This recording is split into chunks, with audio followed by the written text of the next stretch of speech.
We come now to chapter 34 of Nicholas Nickleby by Charles Dickens. Nicholas is, of course, the hero of the story, and his uncle Ralph is the villain. Uncle and nephew hate one another. Nicholas has found out that in order to make money, his uncle has exposed his niece, Nicholas's sister Kate, to the immoral attentions of so-called gentlemen. And Ralph hates Nicholas because he has stood up to him, but also because years ago he hated his own brother, Nicholas' father, in just the same way. But more of that in due course. Last time we left Ralph reading a letter his nephew had written to him, finally cutting off all contact between them. This is what Nicholas wrote. You are known to me now. There are no reproaches I could heap upon your head which would carry with them 1,000th part of the grovelling shame that this assurance will awaken even in your breast. Your brother's widow and her orphan child spurn the shelter of your roof and shun you with disgust and loathing. Your kindred renounce you, for they know no shame but the ties of blood which bind them in name with you. You are an old man, and I leave you to the grave. May every recollection of your life cling to your false heart and cast their darkness on your deathbed.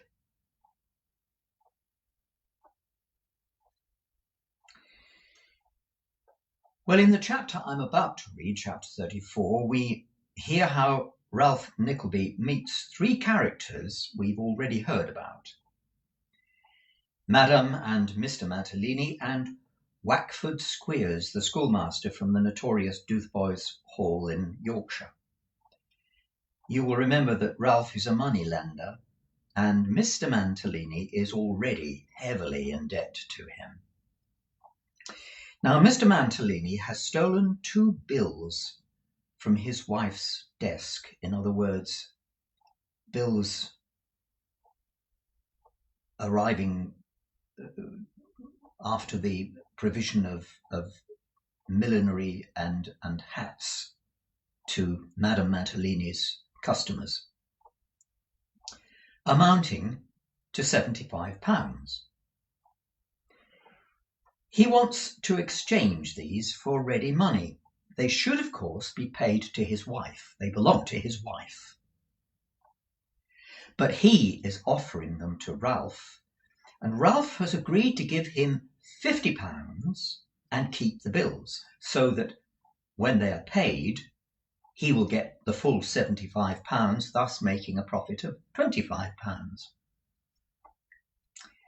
Well, no sooner has the exchange been made, Ralph has the bills and Mr. Mantalini has the £50, but Madame Mantalini arrives to her husband's great alarm, and the cat, as they say, is out of the bag.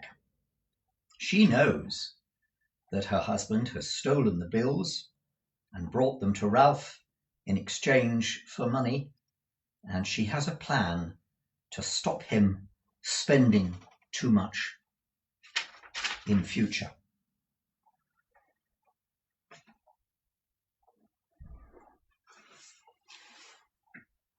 Madame Mantalini, with greater earnestness, addressed Ralph. As I have no doubt that my husband came here, Mr. Nickleby, to convert the papers I have spoken of into money, and as you have assisted us very often before and are very much connected with us in this kind of matters, I wish you to know the determination at which his conduct has compelled me to arrive. In other words, the decision she has made. Mr. Mantalini groaned from behind his wife's bonnet, and fitting a sovereign into one of his eyes, winked with the other at Ralph. Having achieved this performance with great dexterity, he whipped the coin into his pocket and groaned again with increased penitence. "I have made up my mind," said Madame Mantalini, as tokens of impatience manifested themselves in Ralph's countenance, "to allowance him, to pay him a yearly allowance." "To do what, my joy?" inquired Mr. Mantalini, who didn't seem to have caught the words. "To put him," said Madame Mantalini, looking at Ralph and prudently abstaining from the slightest glance at her husband, lest his many graces should influence her to falter in her resolution.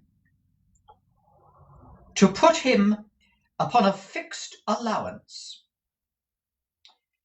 I say that if he has £120 a year for his clothes and pocket money, he may consider himself a very fortunate man." Mr. Mantalini waited with much decorum to hear the amount of the proposed stipend, but when it reached his ears, he cast his hat and cane upon the floor, drawing out his pocket handkerchief, and gave vent to his feelings in a dismal moan. "Oh, damnation!" cried Mr. Mantalini, suddenly skipping out of his chair and suddenly skipping it back into it again,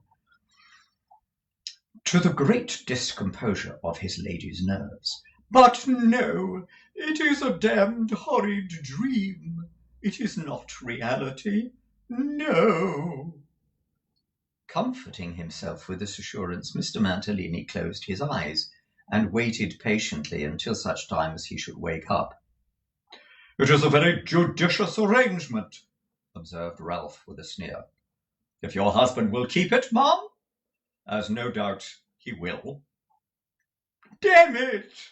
exclaimed Mr. Mantalini, opening his eyes at the sound of Ralph's voice. "It is horrid reality. She is sitting there before me. There is the graceful outline of her form. It cannot be mistaken. There is nothing like it. The two countesses had no outlines at all, and the dowager's was a damned outline. Oh, why is she so excruciatingly beautiful? I cannot be angry with her, even now."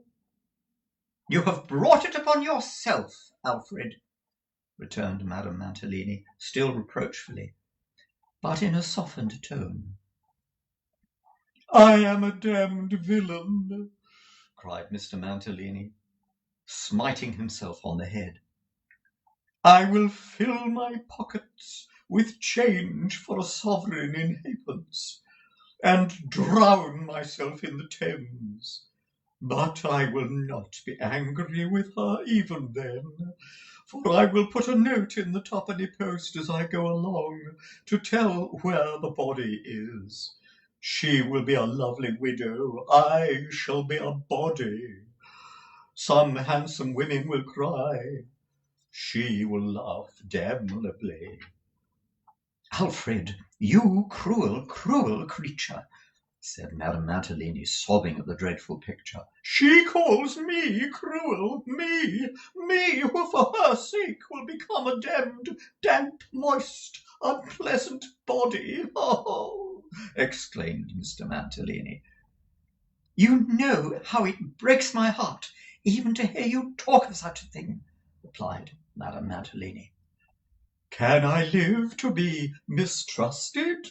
cried her husband. "Have I cut my heart into a damned extraordinary number of little pieces, and given them all away, one after another, to the same little engrossing damnation captivity.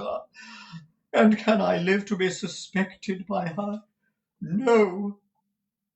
Damnation, I can't. Ask Mr. Nickleby whether the sum I have mentioned is not a proper one, reasoned Madame Mantalini. I don't want any sum. I shall require no damned allowance. I will be a body lying at the bottom of the river. If you have nothing more to say, my dear, to Mr. Nickleby, said Madame Mantalini, we will take our leaves. I am sure we have detained him far too long already. Mr. Mantalini answered in the first instance by tapping Madame Mantalini several times on the nose, and then by remarking in words that he had nothing more to say. Damn it, I have, though, he added, almost immediately, drawing Ralph into a corner. Here's an affair about your friend, Sir Mulberry. Such a damned extraordinary, out-of-the-way kind of thing as never was. What do you mean? Asked Ralph. Don't you know, damn it? Asked Mr. Mantalini. I see by the paper that he was thrown from his cabriolet last night, and severely injured, that in his life is in some danger, answered Ralph with great composure. But I see nothing extraordinary in that. Accidents are not miraculous events, especially when men live hard and drive after dinner. Ho, ho! Cried Mr. Mantalini. Then you don't know how it was? Not unless it was just as I have supposed, replied Ralph, shrugging his shoulders carelessly, as if to give his questioner to understand that he had no curiosity upon the subject whatever. Damn it! You amaze me, cried Mr. Mantalini. Ralph shrugged his shoulders again, as if it were no great feat to amaze Mr. Mantalini, and cast a wistful glance at the face of Newman Noggs, which had several times appeared behind a couple of panes of glass in the room door, it being part of Newman's duty, when unimportant people called, to make various feints of supposing that the bell had been rung for him, to show them out, by way of a gentle hint to such visitors that it was time to go. Don't you know, said Mr. Mantalini, taking Ralph by the button, that it wasn't a damned accident at all, but a damned furious, manslaughtering attack made upon him by your nephew. What? Snarled Ralph, clenching his fists and turning into a living white. Damn it, Nickleby, you're as great a tiger as he is, said Mantalini, alarmed at these demonstrations. Go on, cried Ralph. Tell me what you mean. What is this story? Who told you? Speak, growled Ralph. Do you hear me? Gad, Nickleby, said Mr. Mantalini, retreating towards his wife. What a damned fierce old evil genius you are. You're enough to frighten my life and soul out of her delicious wits, flying all at once into a blazing, ravaging, raging passion as never was. Damn it! Poh! Rejoined Ralph, forcing a smile. It is but a manner. A sort of damned uncomfortable private madhouse sort of manner, said Mr. Mantalini, picking up his cane. Ralph affected to smile, and once more inquired from whom Mr. Mantalini had derived this information. From Pike. And a damned fine, unpleasant, and gentlemanly dog it is, replied Mantalini. Damnation pleasant and a tip-top sawyer. "What did he say?" asked Ralph, knitting his brows. "That it happened this way, that your nephew met him at a coffee-house, fell upon him with the most damnable ferocity, followed him in his cab, swore he would rise home with him if he rode upon the horse's back or hooked himself on the horse's tail, smashed his open countenance, which was a damned fine countenance in its natural state, frightened the horse, pitched out Sir Mulberry and himself, and was killed," interposed Ralph, with gleaming eyes. "Was he? Is he dead?" Mantalini shook his head. "Oh," said Ralph, turning away, "then he has done nothing. Stay," he added, looking round again. "He broke a leg or an arm, or put his shoulder out, or fractured his collarbone, or ground a rib or two. His neck was saved for the halter, but he got some painful and slow-healing injury for his trouble, did he? You must have heard that, at least." "No," rejoined Mantalini, shaking his head again, "unless he was dashed into such little pieces that they blew away.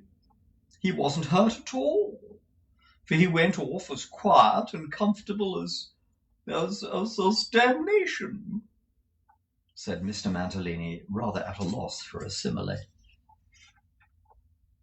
"And what," said Ralph, hesitating a little, "what was the cause of the quarrel?" "You are the damnedest knowing hand," replied Mr. Mantalini in an admiring tone. "The cunningest, rummest, superlativest old fox. Oh, damn! To behold you pretending now not to know that the cause was the little bright-eyed niece of yours. The softest, sweetest, prettiest—" "Alfred!" interposed Madame Mantalini. "She is always right," rejoined Mr. Mantalini soothingly. "And when she says it is time to go, it is time, and go she shall. And when she walks along the streets with her own tulip, the women shall say with envy, 'She's got a damned fine husband,' and the men shall say with rapture, 'He's got a damned fine wife,' and they shall both be right and neither wrong, upon my life and soul. Oh, damn it!" With which remarks, and many more no less intellectual to the purpose, Mr. Mantalini kissed the fingers of his glove to Ralph Nickleby, and drawing his lady's arm through his, led her mincingly away. So, muttered Ralph, drooping into his chair. This devil is loose again, and thwarting me, as he was born to do at every turn. He told me once that there would be a day of reckoning between us sooner or later. I'll make him a true prophet, for it shall surely come. "Are you at home?" asked Newman, suddenly popping his head in. "No," replied Ralph with equal abruptness. Newman withdrew his head, but thrust it in again. "You're quite sure you're not at home, are you?" said Newman. "What does the idiot mean?" cried Ralph testily. "Only he's been waiting nearly ever since they first came in, and may have heard your voice, that's all," said Newman, rubbing his hands. "Who has?" demanded Ralph, wrought by this intelligence into a provoking coolness, into a pitch of intense irritation. The necessity of a reply was superseded by the unlooked-for entrance of the third party, the individual in question, who, bringing his one eye, for he had but one, to bear on Ralph Nickleby, made a great many shambling bows, and sat himself down in an armchair, with his hands on his knees, and his short black trousers drawn up so high in the legs by the exertion of seating himself, that they scarcely reached below the tops of his Wellington boots. "Why, this is a surprise," said Ralph, bending his eye upon the visitor, and half smiling as he scrutinized him attentively. "I should know your face, Mr. Squares." "Aye," replied that worthy, "and you'd have known it a great deal better, sir, if it hadn't been for all I've been a-going through. Just lift that little boy off the tall stool in the back office and tell him to come in here, will you, my man?" said Squeers, addressing himself to Newman. "Oh, he's lifted hisself off. My son, sir, little Wackford. Now, what do you think of him, sir, for a specimen of Dotheboys Hall feeding? Ain't he fit to bust out of his clothes and start the seams and make the very buttons fly off in all directions with his fatness? Here's flesh," cried Squeers, turning the boy about and intending the plumpest parts of his finger with divers pokes and punches, to the great discomposure of his son and heir. "Here's firmness, here's solidness. Why, you can hardly get up enough of him between your finger and thumb to pinch him anywhere." In however good condition Master Squeers might have been, he certainly did not present this remarkable compactness of person, for on his father's closing his finger and thumb in illustration of his remark, he uttered a sharp cry and rubbed the place in the most natural manner possible. "Well," remarked Squeers, a little disconcerted, "I had him there, but that's because we breakfasted early this morning, and he hasn't had his lunch yet. Why, you couldn't shut a bit of him in a door when he's had his dinner. Look at them tears, sir," said Squeers, with a triumphant air, as Master Wackford wiped his eyes with the cuff of his jacket. "That's oiliness." "He looks well enough," returned Ralph, who for some purposes of his own seemed desirous to conciliate the schoolmaster. "But how is Mrs. Squeers, and how are you?" "Mrs. Squeers, sir," replied the proprietor of Dotheboys, "is as she always is, a mother to them lads, and a blessing, and a comfort, and a joy to all them as knows her.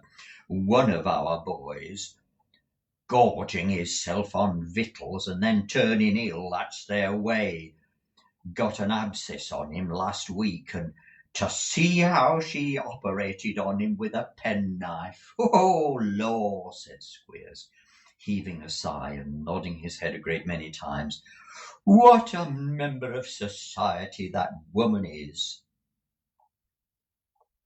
"Have you quite recovered from that scoundrel, my nephew's attack?" asked Ralph.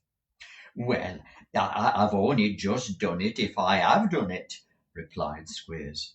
I was one blessed bruise, sir," said Squeers, touching first the roots of his hair and then the toes of his boots, "from here to there. Vinegar and brown paper, from morning till night. I suppose there was a matter of a half a ream of brown paper stuck all over me from first to last, as I lay a heap in our kitchen, plastered all over. You might have thought I was a large brown paper parcel, chock full of nothing but groans. Did I groan loud, Wackford, or did I groan soft?" asked Mr. Squeers, appealing to his son. "You groan loud," replied Wackford. "Was the boys sorry for me to see me in such a dreadful condition, Wackford, or was they glad?" asked Mr. Squeers in a sentimental manner. "They was glad, eh?" cried Squeers, turning sharp round. "Sorry," rejoined his son. "Oh," said Squeers, catching him a smart boxer in the ear. "Then take your hands out of your pockets and don't stammer when you're asked a question. Hold your noise, sir, in a gentleman's office, or I'll run away from my family and never come back any more, and then what would become of all them precious and forlorn lads, as they would be let loose on the world without their best friend at their elbows?"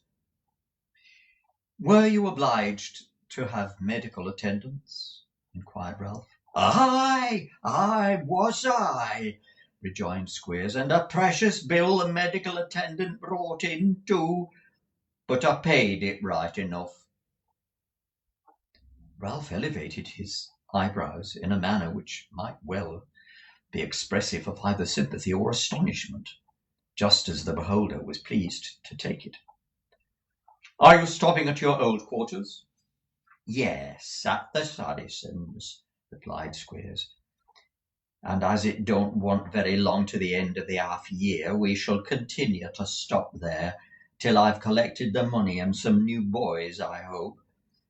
I've brought little Watford up on purpose to show to parents and guardians. I shall put him in the advertisement this time. Look at this boy, himself a pupil. Why, he's a miracle of high feeding, that boy is."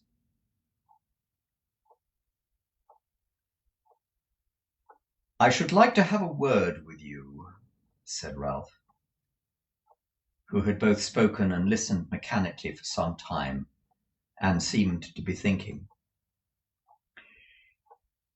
"I am not to suppose," said Ralph, "that you are stupid enough to forget or to forgive very readily the violence that was committed upon you, or the exposure which accompanied it?"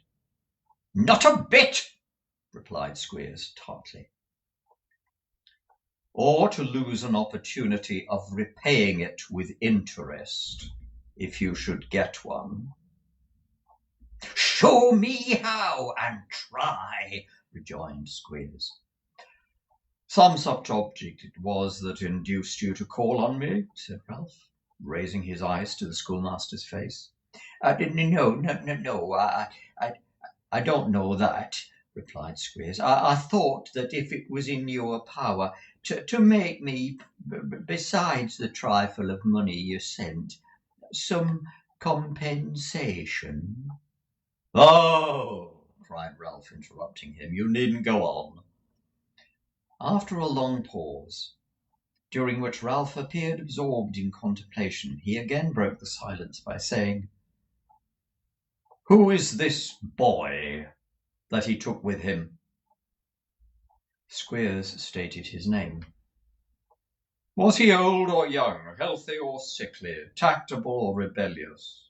Speak out, man," retorted Ralph. Well, he wasn't young," answered Squeers. That is, not young for a boy, you know." "That means he wasn't a boy at all, I suppose," interrupted Ralph. "Well," returned Squeers briskly, as if he felt relieved by the suggestion, "he might have been nigh 20. He wouldn't seem so old, though, to them as didn't know him, for he was a little wanting here," touching his forehead. "Nobody at home, you know, even if you knocked ever so often." "And I suppose you knocked pretty often," muttered Ralph. "Pretty well," returned Squeers with a grin. "When you wrote to acknowledge the receipt of this trifle of money, as you call it," said Ralph, "you told me his friends had deserted him long ago, and that you hadn't the faintest clue or trace to tell who he was. Is that the truth?"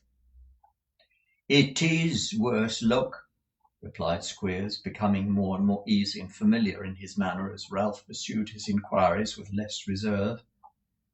"It's 14 years ago, by the entry in my book, since a strange man brought him to my place one autumn night and left him there, paying £5 for his first quarter's advance. He might have been 5 or 6 years old at the time, not more." "What more do you know about him?" demanded Ralph. "Devilish little, I'm sorry to say," replied Squeers. "The money was paid for 6 or 8 years, and then it stopped." He had given an address in London, had this chap, but when it came to the point, of course, nobody knowed anything about him. So I kept the lad out of charity, suggested Ralph dryly. Charity, to be sure, returned Squeers, rubbing his knees. And when he begins to be useful in a certain sort of way, this young scoundrel of a Nickleby comes and carries him off. But the most vexatious and aggravating part of the whole affair is, said Squeers, dropping his voice and drawing his chair still closer to Ralph, that some questions have been asked about him at last, not of me, but in a roundabout kind of way of people in our village. So that just when I might have thought all the arrears paid up, perhaps, and perhaps, who knows, such things have happened in our business before, a present besides for putting him out to a farmer or sending him to sea so that he might never turn up to disgrace his parents, supposing him to be a natural boy, as many of our boys are. Damme, if that villain of a Nickleby don't collar him in open day and commit him as good as highway robbery upon my pocket. We'll both be quits with him before long, said Ralph, laying his hand on the arm of the Yorkshire schoolmaster. Quits? Echoed Squeers. Aye, and I should like to leave a small balance in his favour to be settled when he can. I only wish Mrs. Squeers could catch hold of him. Bless her heart, she'd murder him, Mr. Nickleby. She would as soon as eat her dinner. We'll talk of this again, said Ralph. I must have time to think upon it. To wound him through his own affections and fancies, if I could only strike him through this boy. Strike him how you like, sir, interrupted Squeers. Only hit him hard enough, that's all, and with that I'll say good morning. Here, just chuck that little boy's hat off the corner peg and lift him off the stool, will you? These requests were made to Newman Noggs. Mr. Squeers betook himself to the little back office and fitted on the child's cap with parental anxiety, while Newman, with his pen behind his ear, sat stiff and immovable on his stool, regarding the father and son by turns, with a broad stare. He's a very fine boy, isn't he? Said Squeers, throwing his head a little on one side and falling back to the desk, the better to estimate the proportions of little Wackford. Very, said Newman. Pretty well swelled out, ain't he? Pursued Squeers. He's the fatness of 20 boys, he has. Ah, returned Newman, suddenly thrusting his face into that of Squeers. He has the fatness of 20 more. He's got it all. God help the others. Ha, ha, ha, oh, Lord. Having uttered these fragmentary observations, Newman dropped upon his desk and began to write with the most marvellous rapidity. What does the man mean? Cried Squeers, colouring. Is he drunk? Newman made no reply. Is he mad? Said Squeers. But still Newman betrayed no consciousness of any presence save his own, so Mr. Squeers comforted himself by saying that he was drunk and mad, and with this parting observation he led his hopeful son away. In exact proportion as Ralph Nickleby became conscious of a struggling and lingering regard for Kate, had his detestation of Nicholas grown. It might be that to atone for the weakness of inclining to any one person, he held it necessary to hate some other person more intensely than before, but such had been the course of his feelings, and now to be defied and spurned, to be held up to her as in the worst and most repulsive colours, to know that she was taught to hate and despise him, to feel that there was an infection in his touch and a taint in his companionship, to know all this, and to know that the mover of it all was the same boyish poor relation who had twitted him at their very first interview and only bearded and braved him ever since that very first interview. So reeking into his quiet and stealthily malignity to such a pitch that there was scarcely anything he would not hazard to gratify it, if he could have seen his way to some immediate retaliation. There was nothing he would not do to hurt his nephew. But fortunately for Nicholas, Ralph did not. And although he cast about for all day and kept a corner of his brain working on one anxious subject through all the round of schemes and business that came with it, night found him at last, still harping on the same scheme and still pursuing the same unprofitable reflections. "When my brother was such as he," said Ralph, "the first comparisons were drawn between us, always in my disfavour. He was liberal and gallant. I was a crafty hunk of cold, stagnant blood with no passion but love of saving and no spirit beyond a thirst for gain. I recollected it well when I first saw this whipster, but I remember it better now." He had been occupied in tearing Nicholas' letter into atoms, and as he spoke he scattered them in a tiny shower all about him. "Recollections like these," pursued Ralph with a bitter smile, "flock upon me when I resign myself to them, its crowds, and from a thickened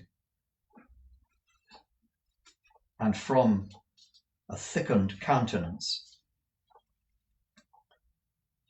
He said, "I will resign myself in crowds and from countless quarters, as a portion of the world affect to despise the power of money. I must try and show them what it is."